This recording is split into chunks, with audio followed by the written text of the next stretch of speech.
Hi, welcome back to my channel. My name is Janelle Zamora and this is Scent Talk from my closet, the fragrance closet. On this channel, we do go over all things fragrance. We talk about indie perfume houses. We go over designer fragrances. We talk about celebrity fragrances, lotions, and hair oils. We go over layering combos as well. We find dupes and clones, more affordable fragrances to your heavier price tag fragrances, all things fragrance. So if that's something that you're interested in, then go ahead and hit the like button, subscribe to the channel, and also hit that notification bell so you'll be notified to new videos.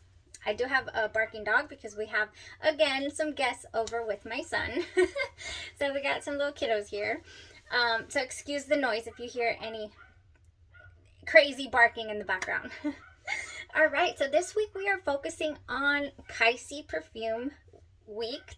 I like to focus on one perfume house at a time, get a really good feel for all their different fragrances, see what is full bottle worthy, or try to give you guys my honest to goodness reviews, how these fragrances are wearing. Are they worth splurging on the biggest bottle that they have, or can you maybe are they really strong and you might only need a tad bit? I mean, just give you my thoughts and see if maybe I could help you guys with your fragrance collections, just like I've been doing over here.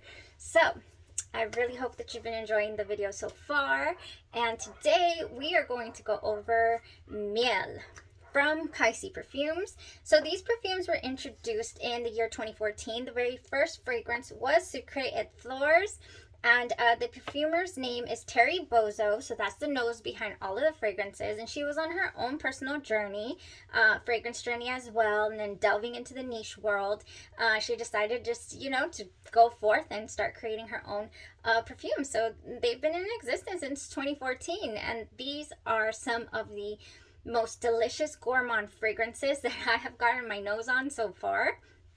And I mean, they're so good. They're very realistic in the way that they smell. What is a gourmand fragrance? A gourmand fragrance, if you do not already know, is something that smells edible to you. Something, it's a perfume, it has perfume notes and all that, but it might smell like a pastry or a drink, a mocktail. Just delicious. So baked goods, those are good. Vanilla is one of the most sought after gourmand fragrances in perfumery, more so Madagascar vanilla, which has actually been somebody posted I geek out on stuff like this because I think it's so interesting. So in perfumery, Madagascar vanilla has actually been going through a shortage. So if you go on your favorite websites or your favorite perfume houses and you start to see and you realize, whoa, why is this basic vanilla or this, vanilla forward fragrance, why is it so much more expensive than the others? Well, because supply and demand. With shortage comes increase in price. So that is why. And it's because it's a really sought after perfume note. I love it. I personally love vanilla. I'm gearing up to have a vanilla week. I think I've collected quite a few vanillas. I have a tiny little sample of Tahoda. I got the vanilla Vanille 44. I've got some dupes. I've got some originals, the Vanille West Indies. Yeah, I think we're gonna have a vanilla week pretty soon. So let's get on with Miel. Let me tell you guys. Okay, so Miel. This one was released or Miel in Spanish or French. This one was released in 2020. It has notes of honey and apricot, jasmine, mango, which you can clearly detect on this test strip, that mango, plum, sandalwood, and it also has tonka bean. So tonka bean in fragrances can also translate as smelling vanillic. Okay, tonka bean. Oh my goodness, I have absolutely no idea what happened on my skin with this amazing smelling. Oh, it smells like a popsicle to me. Like, I don't know. It's so good. So here's the deal with this fragrance. I might have oversprayed it because it was extremely strong. I mean, it is strong regardless. This is a very strong fragrance. I did not go in really, I didn't think I had gone in too heavy. I think tops 5 sprays maybe. But wow, was it ever strong. Like the minute I stopped spraying, I was like, I'm in trouble. I am in such trouble. I was like, oh my gosh, this is so strong. What should I do? Should I spray?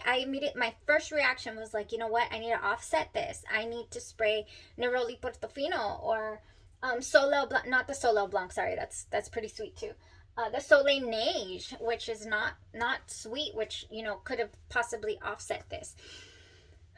So here's the deal. It opens up really, really strong on that honey note. I mean, you just get it. It is a thick smelling honey to me. I really thought that maybe the jasmine would come in, sweep in, and it would smell kind of similar to Isla do Mel by the House of Memo. Because Isla do Mel from Memo has them, you know, honeyed jasmine flowers in there. And this has jasmine in it as well. So I don't know if it was, I have no idea what happened, because from the test strip, this is why I say you really need to put fragrances on your skin to truly know what they smell like and what they're going to give you. So my only advice on this would be not to spray that heavy. And I don't know what, like, okay, so it's it was very, very sweet to me, but then also there was some greenness coming from somewhere, like botanical, like not dirty, like Sintra, you know, how it opens up with that really, really dirty note. You almost think that you cannot wear it, and then it's just shines. Not like Sintra's dirtiness. And I don't know, like maybe like the stem of a hierba, like how do you say hierba in English? Sometimes I say, weeds. There we go. I'm over here, hierbas. No, like weeds. You know how weeds smell? Yes, that is what I started to smell. I was like, oh my gosh, I smell like weeds a little bit, I think. Oh my gosh, I don't know. And then I thought, okay, it'll taper down. It'll taper down in a little bit. This never tapered down. No, it didn't. I could, you know, I'm saying, I could clearly smell the mango on the test strip, and I never got the mango or the plum notes on my skin. It was just really strong honey, and so it did get a bit cloying to me. Also, what's the word? I walked in and the coworkers have been very vocal lately, and I thank them. And so my coworker that sits closer to me had to wear his mask because, yeah, he was really smelling it. He's like, wow, yeah, you smell, I mean, he's, you know, he told me, don't get me wrong, it smells good, but it smells like that. And he couldn't put his finger on it. He's like, I've smelled this before, like at my friend's house. He's like, I'm gonna ask her. So later on in the day, he let me know, because he kept telling me, he's like, yeah, I smell something like herbs. And I'm like, no, not herbs, it's not spicy. He's like, no, like weeds. Like, yeah, I smell something like that, like green. So I was like, okay, well, then my nose is not too far off of what think I'm emitting. So yeah, it was super, super sweet, super, super green. It turned very green on my skin. Oh, it did not stay. Very botanical. So we figured out what it was. He says that it smelled like Better Homes and Gardens, that you could find at Walmart, the brand, jasmine and white tea candle. That is what the smell was reminding him of. I was like, okay, I've never smelled it before, but there is jasmine in this fragrance, so you're not far off. So yeah, but I was like, does this smell like honey at all? And he said, yeah, it smells sweet. I like it. I like it better in the candle.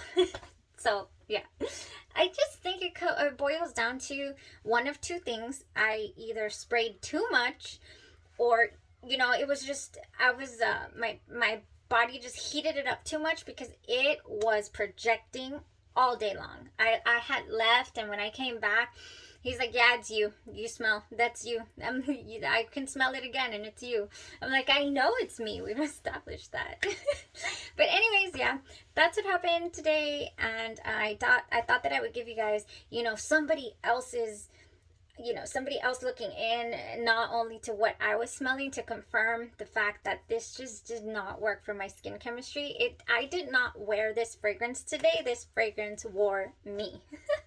I was trapped in the honeybee's lair. That's where I was.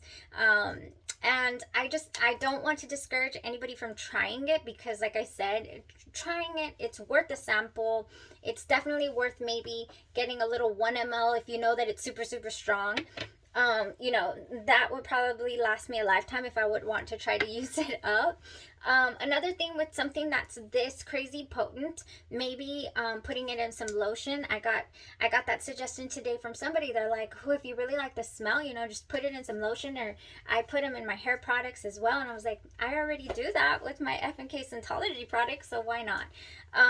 Yeah, so that was the scoop today on how miel wore for me. If you would like to, if you were really a fan of the sweets, I mean, and I know I am, if it had not just gone funky on my skin, then it would have been a definite contender for a bigger bottle for sure. But yeah, it didn't play nice today with me. But maybe I will give it another round at some point somehow.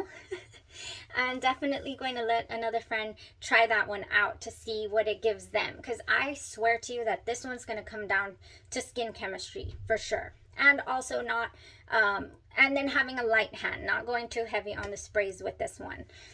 Crazy town. It was crazy town. All right, well, thank you guys so much for tuning in and continuing this gourmand week that we are having with KYSE Perfumery. We still have a few that we haven't got to wear test, so I'm excited to continue.